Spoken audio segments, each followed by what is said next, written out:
Well, hello everybody, or should I say hello my Flosstube friends. It's time for a long overdue episode. Hi everybody. I'm rusty. It's been over 4 years since I have filmed one of these videos, but I have been decluttering and going through everything in my home and realized that I have buckets of whips and kitted projects that I wanted to go through with you. But in order to do that, I felt like I needed to update you a little bit. So this is kind of a Flosstube Extra of, hey, what's been going on with me over the last 4.5 years? Because my last Flosstube I filmed, I actually wrote it down, I think, was on like March 8th, maybe? Actual like normal episode. So yeah, that's 4 years, 4.5 years. For those who do not know me, who are maybe finding me for the first time, my name is Annie. I go by Joy-Filled Stitcher here on YouTube. I changed my name, my username on Instagram to Joy-Filled Annie because I post lots of different things. I don't post much at all. I don't know why I'm saying I post a lot of different things. I don't post much at all. I'm gonna try to make this as short as possible. I have had some people recently reaching back out and saying, hey, I hope you're doing okay. Things are going well. Life just happened and I kind of went through a period of not stitching very much. Brief backstory, if you haven't watched any of my 135 videos before this one, I started cross stitching back when I was a junior in high school, so in the late 90s. And my aunt was the one that taught me, and at that time I stitched like for sure a Christmas pillow for my mom each year. And then I took a huge hiatus up until 2018. And in 2018, my grandmother passed away, my Mimi, and I kind of lost my joy in life and all other things. And for whatever reason, stitching kind of called my name, and I found sort of the Flosstube community here on YouTube at the same time. And then in May of 2019, I filmed my very first Flosstube. And at that point, I was in the deep end of all things cross stitch. It really did help me get through the pandemic. It helped me get through the time after that. I'm not going to go into too much of all of that, but around 2022, my interest in stitching and posting about it and all of this kind of changed, went to the wayside. And that's okay. I go through periods of being like fully invested, whole hog on the things that I'm crafting, the things that bring me that joy. And at the time, it wasn't that cross stitch wasn't bringing me joy. I just was not finding the time. I had moved into a different position teaching. That took up a lot of my time creatively and professionally. And I had a 10-year-old when I stopped filming regular videos. So to kind of give you, that's the backstory. So in the last 4.5 years, I wrote notes because I don't know why, I just did. That's me. I now have a 14.5-year-old who started high school yesterday, which is crazy. So Joy-Filled Little One, which is what I affectionately called her when I started filming videos, and she was newly 7 years old when I started filming back in 2019. She's now 14.5. We are starting high school. She is into cheer. She is also a softball player. She is incredibly brilliant, a super kind, generous, wonderful human being. And she endeavored to make a big change and go to public high school this year. And so that's really super exciting for her. I, at the end of last year, decided to kind of retire for the time being from teaching. I had finished my 20th year in education and I was ready for a change. And it just so happened that that lined up with my mom needing more help at her work. I had been working for her part-time since her bookkeeper left like 9 years ago. And so now I'm just going full time, and I'll be doing more stuff with her. And the weight that has lifted off my shoulders with the current state of education, which I will not go into, I did not leave my position because I did not like my position. I left it because I felt like I was being called in a different direction. Some of that does have to do with, we've had some pretty big life changes. So when we last spoke, I had talked about that I have the daughter, I have the husband, who has since I filmed my last video, opened his own plumbing company, which is amazing. Got his journeyman's plumbing license here in the state of Texas renewed, and just about almost a month ago, took his master's, responsible master plumbing licensing exam, and passed on the first go round, which is apparently incredibly hard. And I'm so super proud of him. I love what he's doing. He loves what he's doing. He is so much happier. And him being so successful at what he's doing, he is our neighborhood plumber. Him being so successful at that has afforded me the opportunity to kind of pursue something different with my time. We have our daughter, joy-filled teenager. She is not joy-filled little one anymore. She's beautiful. She's growing into an amazing young lady. The last we spoke, we had our super amazing Cavalier King Charles puppy Potter. He was not a puppy at the time. And then we had Luna, who was crazy wild woman. Luna ended up going to live on a farm kind of close by that had more land. She needed more than what we have. We live on just slightly less than 1/4 of an acre here in the city. And which is a lot of space, do not get me wrong, but some dogs need way more than that, and she needed way more than that. So shortly after that video, she went and found a new home. In 2022 June, we got our puppy, who's now 4. His name is Weasley. So we have the Harry Potter theme going with our dogs. Weasley, who is a miniature dachshund, super cute little dapple. I don't remember what the actual term is. Dapple is just kind of what you say, but he's a little spotted reddish brown miniature dachshund. He's finally getting out of puppy time, which is great. He's calming down a bit, but I mean, he went through a massive chewing phase. I'm going to be stubborn and give you the side eye. He was the boss. We were not, at least in his mind. Potter, unfortunately, like most Cavalier King Charleses, about 9 years old, developed congestive heart failure and started retaining a lot of fluid. And so we put him on medication to help with that and all of that. And then when we went, my daughter and I went on a vacation, and when we left, he was in pretty bad shape. The day we returned home, we had to make the unfortunate call, or my husband made the unfortunate call to set up an appointment to go and lay him to rest. He actually passed on the way to the veterinarian in my husband's arms. He was 10 and a half, which is actually can be kind of a long lifespan for Cavaliers just because of their overbreeding early on. Fantastic friend, fantastic dog, truly a member of our family. We miss him greatly. But yes, now we have Weasley, and we're going to stick with him for right now. Nothing else. So I kind of talked about how my daughter and I went on our trip. So my dad instilled a lot of travel, and that being important back when I was a kid. We always went somewhere to see something. And he continued that when the teenager was little. And so we started going on family vacations when she was 6 months old, and we went every year. And we just got back this past summer. She and I started about 3 or 4 years ago. It was after I was filming videos. So like 3 years ago, we started doing mommy-daughter trips. And I would pick something to go, someplace to go.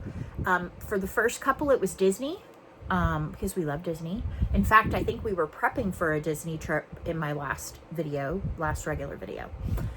And so since then, we have gone on, like I said, a couple of Disney trips. We did our biggest not Disney trip, well, kind of Disney adjacent. Last summer, so summer of 2025, we went to Europe, which is amazing. She and I went to London. We took the Channel, the train under the sea there. We were in Paris. We went to Disneyland Paris. So that is the Disney adjacent, Disney Paris. And then we flew actually to Denmark, Billund, Denmark. I have a lot of Danish heritage in my family, and we love Lego. I've got some Lego chilling on these shelves behind me. And so I was super excited to get to hop on like a 1.5 hour flight, go visit Lego House, go to Legoland there. Amazing. So, sorry, I just got an alert from the school, but everything's okay.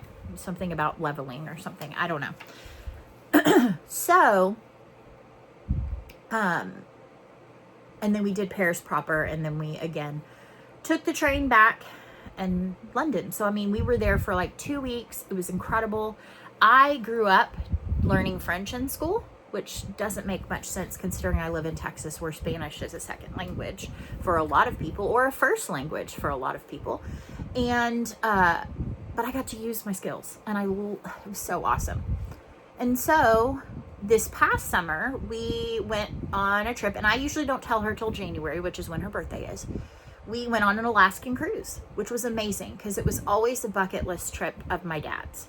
I don't want to go too much into this because I might get a little weepy. And I know that in my very first video ever, I did get a little bit weepy because I mentioned that the whole reason why I was filming videos was to honor the time that I spent with my grandmother talking on the phone with her on Fridays. And so I always film my floss tubes on Fridays, or I did initially.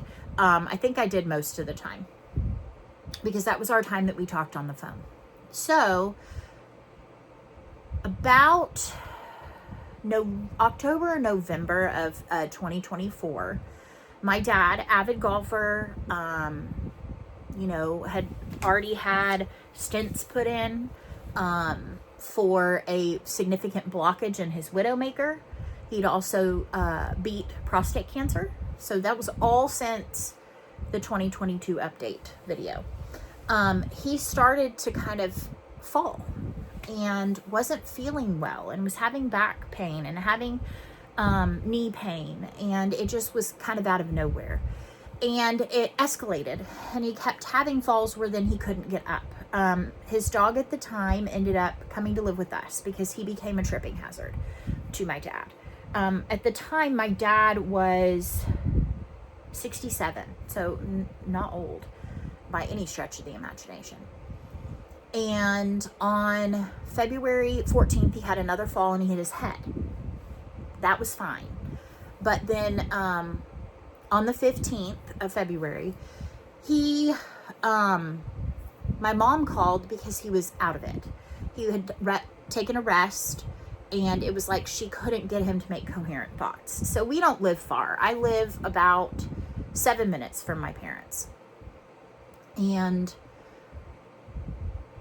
when I went over there, she was absolutely right. He was just very out of it. It wasn't a good thing. And, I don't know if it's just generationally. My mom is not ever going to be the one to make the call to emergency services. I don't know why. But once my brother got there, we both said, no, we've got to call. Turned out at that point, his blood sugar was like at 34. And it's why he was making 0 cents. Well, they took him to the hospital, could not get that regulated. He ended up developing some breathing issues, so they ended up within a couple of days intubating. Long story short, it turns out through all of their testing, he ended up in the ICU on an intubated for 7 days, and then they tried to bring him off and put him on CPAP and all of this, and he just was not improving. And there were some things that they were concerned about, like and when he was off the intubation and was more alert, he was saying things that just didn't make a lot of sense, almost like hallucinations. And they said that is very common for people in the ICU. Well, come to find out, he had too numerous to count lesions on his liver, cancers. We assumed cancer. and a rather large one on his pancreas, which explains why they could not keep his blood sugar levels under control. So we had to make some pretty tough choices. I did not. I was there to support my mom. This was my mom's high school sweetheart. They met when my mom was 16 and he was 18, and they got married when my mom was 17 and he was 19. They did have a kind of interesting love affair throughout the years and had some time apart, but they would have this June, had they not had a divorce and a remarriage from each other to each other, would have been married 50 years this summer. On March 1st, we decided, it was not me. I was there to support my mom. It was her decision. I fully supported it though, because he was able to pass peacefully. And that's just been something that honestly, I don't think I've grieved very well. Nobody expects to lose their dad, and to go from talking to him to just not talking to him, in a blink of an eye is crazy. And it's been really hard on the amazing teenager, because it wasn't her first loss, but it's her first loss that's really hit hard. And then within a couple of months of that, his dog, we honestly did not know how old Cap was. That was their dog's name, Captain or Cap. We didn't know how old he was. They got him as a stray at some point, and we used to joke that we're not going to know how old he is until he dies, and then it's going to be like a tree, and we're going to have to count the rings. He was not doing well. He had continued to live with us to the end of his life, so we had to, lovingly let him go. And he was around when Joy-Filled Little One was Joy-Filled Baby. And so that was hard on her. And then to have Potter this summer, it's been a lot.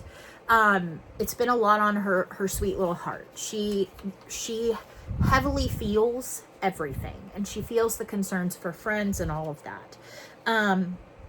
So one of the biggest reasons why I'm spending so much time making sure that we travel, and I continue on that, because that was my dad's thing, is that if nothing else, we're going to find somewhere to go that we can explore something new. And I'm trying to make that happen for her.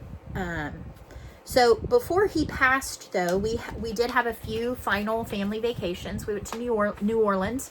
He wanted to go to the World War II Memorial, which was amazing. We also did Chicago. We also went to Hot Springs, which was really cool, in Arkansas, on a little road trip that included Branson as well. And then we have family that lives in Bentonville, which is in Arkansas, and Branson in Missouri. And so that was super fun. These were all things that are great memories for us as a family. And then, like I said, we did our first Teen and Me cruise. And then this summer, I'm not telling you because she may see this video. She watches YouTube videos. And this may pop up in her feed because, we're related in the algorithm and the whatever. And so I'm not going to share where we're going, but I'm very excited about it. And I think she will be as well. So that's kind of the downer of this. I don't want to say downer. But really, the biggest takeaways from this period in my life has been, focusing on time and memories with the people I have left. So I don't know if I mentioned back in my, first couple of videos, but I have a younger brother. He's 2 years younger than me. We fought tooth and nail as kids. We've gotten closer as of recent. Back in 2018, he ended up having brain surgery for a tumor that had just progressed over a 2-year period. Long story, but he had his whole temporal lobe on the right side removed. And then he went well over, so it's 2018. He went like close to 8 years, 7.5 years with no issues. And then he found out in late January that he had a growth. It's on the opposite side this time. And once they did the pathology on it, they did a biopsy pathology. It was deemed very aggressive. And so he started some proton therapy and some chemotherapy. And the closest proton center is about an hour away. So I was his daily proton therapy driver, his Uber on 5 days a week for June. And so that will probably be the last time he can have that. We are in a period right now where he is doing some maintenance chemo, 5 days on, 23 days off, and then he will have another updated ultrasound, but it is tough. It's tough watching him suffer, losing strength and motion and mobility on one side, because in its rapid growth, it grew into his brainstem. And so there's just been a lot of really heavy things going on. So I've been trying my best to focus on spending time with the people while I have them. It's one of the other big reasons why I made the decision to change where I was working, because at the time, my brother was working at my mom's business. He is not working anymore. He cannot. And so in terms of crafting, I've been stitching a little bit. Not a ton. I did take some on our cruise and got some done. It is one of my oldest projects from 2019. Hi.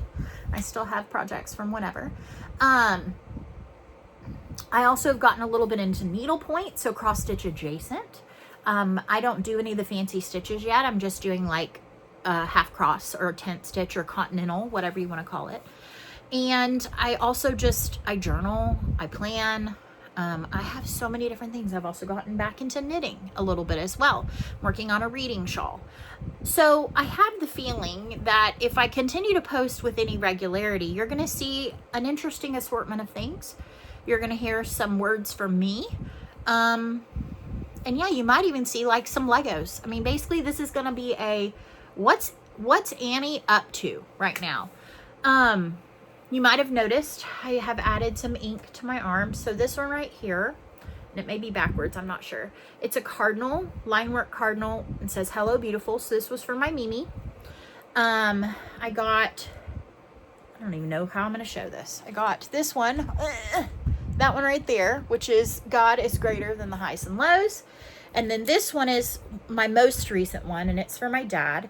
It's a nightingale or a blue jay. And I'm not sure which one. When he passed, our hospital gave us a strip with his heartbeat on it. And so that's his heartbeat. And then this is how he would write love. I had several cards left of his. And so this is my tribute to him. And when I showed it to my mom, she said, "So we're done with tattoos, right?" And I said, "Well, yeah, because when you pass and I get one for you, you won't be here to see it." And she goes, "Ugh," and like kind of pushed me. And I was like, "I'm sorry, I wasn't trying to be morbid." But it's the truth. Most of my tattoos reflect the people that are a huge part of my life or were a huge part of my life and are now gone. And it's a way to remember them. I have angel wings on my lower back for my grandfather who passed when I was 10. No, I did not get a tattoo when I was 10. I got that when I was like 21, 22. My sweet girly, she is like, "I want a tattoo like that." And I said, "Okay, well, you have to wait. And you have to be really, really sure." I said, "I am never going to tell you you can't." My mom hates them, and that is her prerogative and her idea. She says, "Are you going to be happy at 90 when you have those?" I said, "Yes, because at 90, I hope, one, I still have all the memories of these people, for one. For two, like, I got them because they're important to me. And yeah, okay, might have old lady skin, but I can have cute old lady skin with birds and things that mean something to me." So yeah, let me think. Anything else? I just celebrated, I'm about to celebrate in October my 46th birthday. I don't know how that happened, but then again, I've been married for 15 years. Known my husband for 16. We just celebrated the anniversary of moving into this house 13 years ago. I mean, time sure does fly. Like the fact when I looked back and I was like, well, I think I like made a video maybe like a year or two ago. No, 4.5 years, folks. I blinked and I missed them. I didn't really miss them, but I blinked and they're gone. And like, that's crazy. So, I felt like I needed to do this before I can really sit and go through all of the things, the stuff and things that I want to go through. My goal is to do kind of a stitch or ditch, like go through all my whips that I currently have. I I haven't started much since 2022, so everything is old. I have whips as old as 2019. I have 2 of them from 2019, and my goal would be to get those finished before they're 10 years old. But if not, that's okay too. I mean, and then I'd also love to go through the things that I have kitted, because I do have some things I've kitted, and my patterns. Ultimately, I already know I have some patterns that I'm going to pass on to other people, because I have way more than I could ever stitch in the remaining years of my life. Plus I'd love to show you some of the canvases I have in my needlepoint collection. Not much, because I am kind of excited about making my own. And I'd love to show you some of the stuff I've been knitting, and maybe even talk about some of the stuff I've been reading. And maybe even show you some Legos. Who knows? But with that being said, I am excited about the prospect of being back. It would be wrong of me to promise anything, because I'm pretty sure in the last regular video I recorded, I promised I'd be back the next week, and it's 4.5 years later. Yeah, so with that being said, let me see, what is my closing? So long, farewell, I'll see you soon, my friends, goodbye, and I'm rusty. I'll be better next time. Maybe. No promises. I love you guys. Oh, you know, when I left, we used to do hugs. If you still need a hug and you're still here, let's do a hug. So we do one on each side, and then we come in and we give ourselves a nice big old hug. So, are we ready? Bring it on in, folks. And then, all right, I love you guys, and I'm sorry I've been gone for so long. I'm hoping to be back more frequently. Love you. Bye.